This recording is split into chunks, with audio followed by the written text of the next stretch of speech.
Welcome. Salutations. Hey, friends. Um, um, I can make this be a subtitle uh, from problem to project, the code test. I'll tell you about it later. If this episode helps you or someone you love, please leave a quick review on the platform where you hear me, or you watch, or you listen. Reviews help me more than you imagine. They help more stroke thrivers and caretakers find us. So please. So, as I was saying, here's a couple of quick updates before I get into today's idea. First, you may notice a name change. Stroke Folk Show is gone. It didn't disappear, but the episodes are still available, especially on the YouTube under the old name. We're keeping the library because it mattered then and it still matters now. We simply outgrew the name. Stroke Thrivors, a podcast, fits what we do here. It says it plainly. We're helping stroke thrivers, loved ones, and the caregivers build a stronger life after a stroke. Physically, with mindset, emotionally, and with practical mental skills for real days. So, same heart, cleaner name. Second, why do I do this show? You may wonder, why would I do this? For years, I have been in various forms. I do it, number one, to practice. When I was the first year after I had the strokes, I was getting graduated or discharged or released from my outpatient speech therapy. And my therapist said, you have to go out and talk to others in public. And I thought, that doesn't make sense. What I'm going to hide this issue or condition that I have. But she was right. And fast forward 10 plus years, I realized, I will take advantage of this social media and start doing it. And then it blossomed up to this, and I keep doing it. And I do it because I'm curious, and I love to teach. Even if no one hears, I'm practicing and I'm teaching. And the last thing, I'm always curious, and that's what I've been doing all my life, ever since I was a little kid. I remember I asked, why? Because I wanted to know more, and I was always learning. And and the last thing, I think, maybe it's not the last thing, but really I have a subject or topic or something that's that I hold deep in my heart or maybe in my mind, and I want to share it with you. So that's why I do this show. Third, what about my books? Well, let's start with way back when in November 2024, I published the first book, Stroke Survivors First Aid Kit, and it's going great. But I realized it was the accumulation of all these posts I used to do on my website, on the website for you.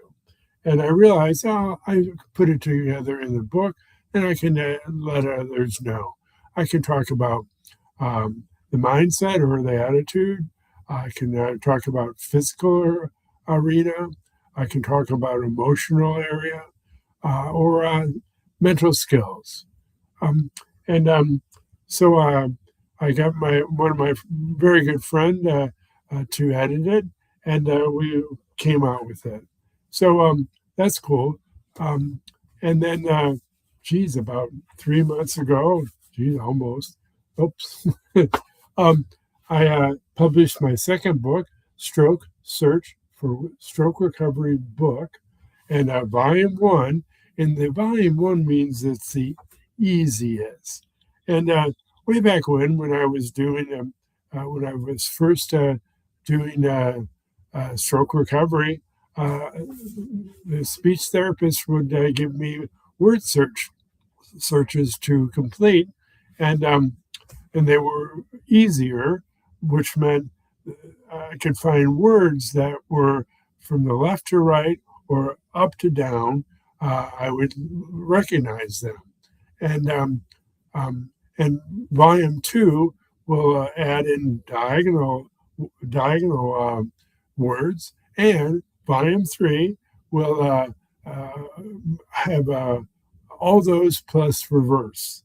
So you could go from right to left horizontally, down to up vertically, or uh, down to up, or down to up diagonally.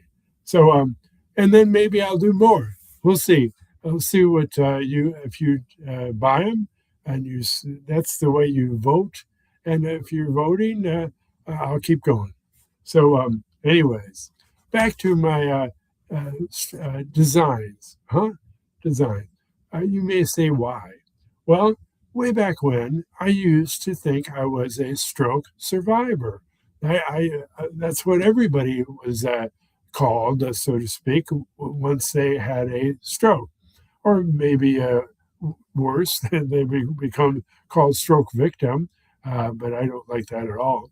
But then about 3 years ago, I was at a focus group of stroke patients, and it was for a device that was really innovative. But the director of the program made lots of comments in his introduction, and he always referred to us as stroke survivors. And suddenly that hit me wrong, because I thought I want to be more than a stroke survivor. I survived it, but now I want to keep going. And I coined the word thriver, OR, not ER, because it's like it's fashioned after survivor, which ends in OR. And so then I commissioned some people to start designing various items that involved stroke thriver. And so this is an example of one. And you can get them not only on T-shirts or hats or anything. I think there's like 30 different ways you can use them. In fact, the first one I sold was a sticker, like a little, anyways. But it's really important because stroke thriver it's one thing that's cute, but when we start using it towards others, it makes a difference, because our words make a difference. And so when we just say we're a stroke survivor, that's status quo. But when we say we're a stroke thriver, it means we had a stroke, but we're still thriving, regardless what we're doing. If we did today a little better than yesterday, we're thriving. So anyways, I wanted to talk with you about those. So you can look at books, my books.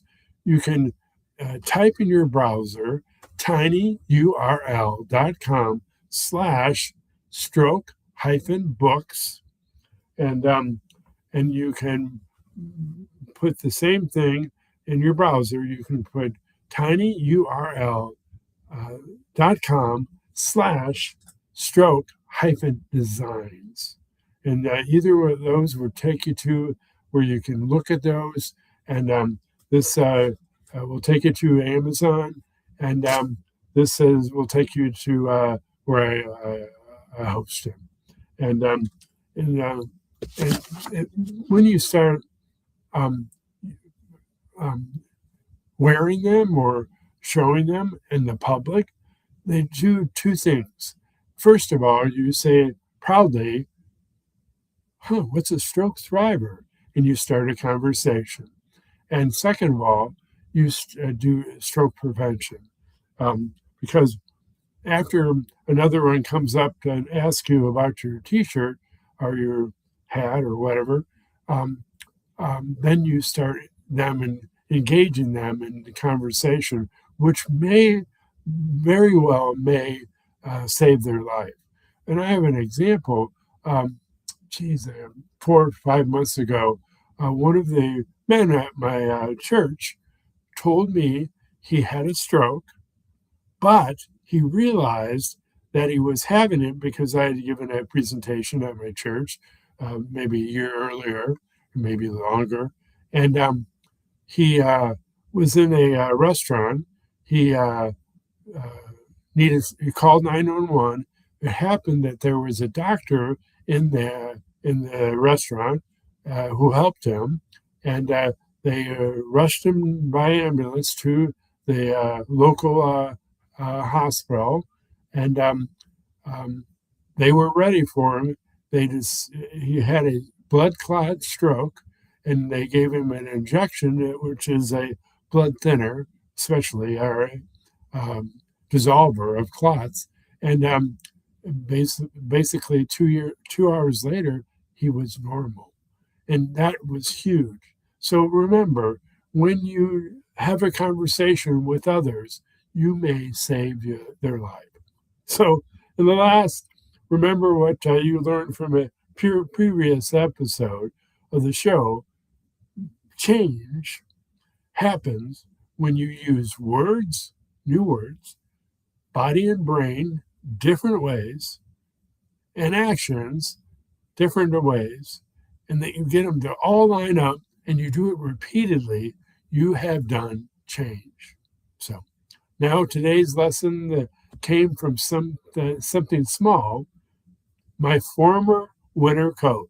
What's going on?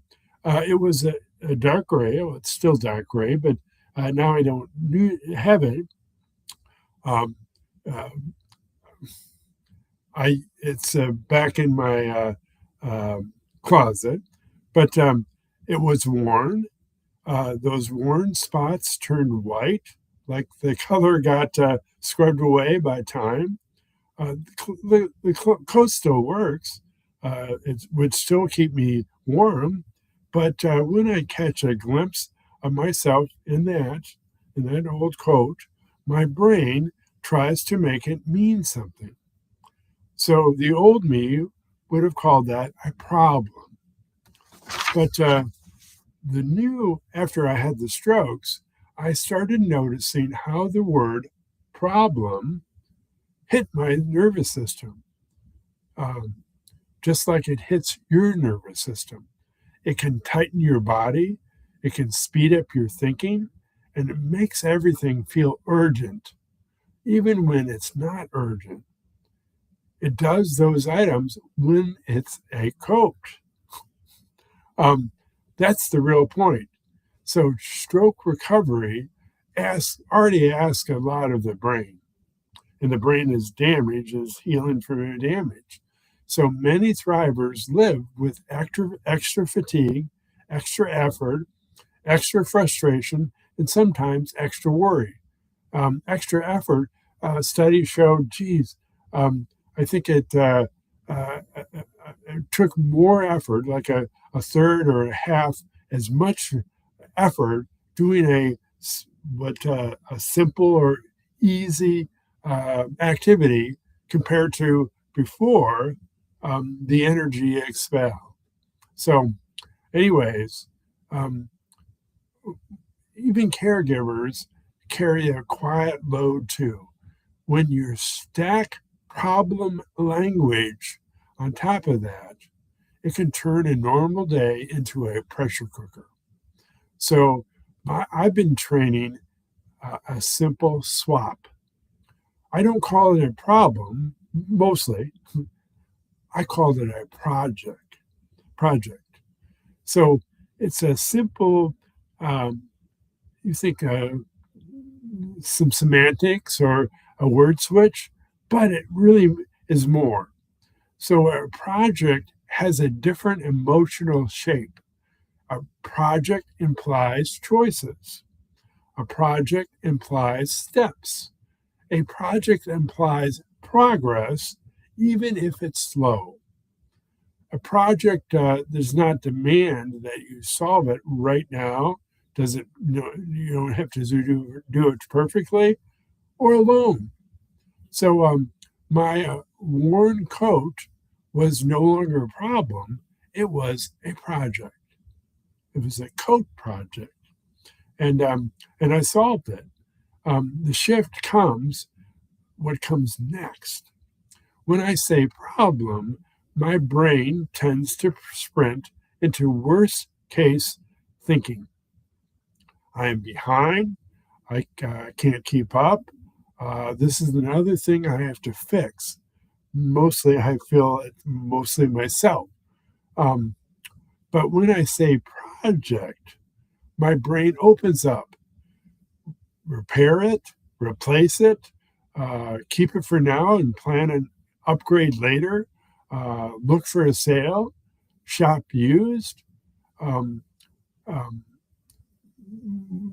Lots of different ideas come to mind.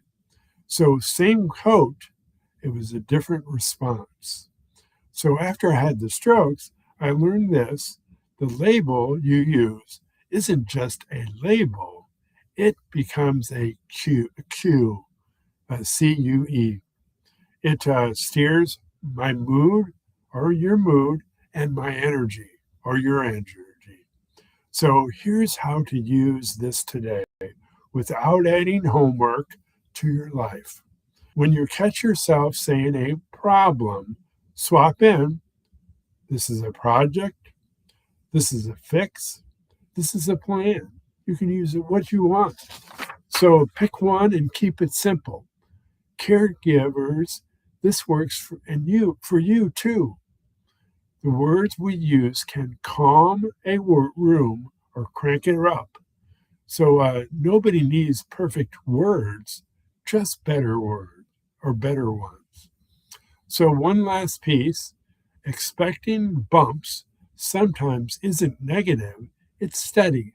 It's anticipation um, for a positive as opposed to a negative.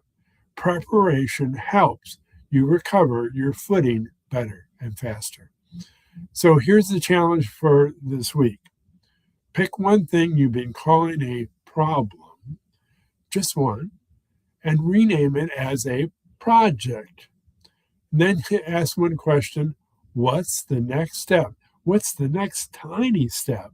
Make it small enough that you actually do it.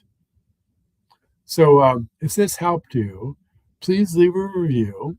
It supports the Stroke Thriver podcast, and it helps more thrivers and caregivers find this channel faster. In grit and gratitude, see you later.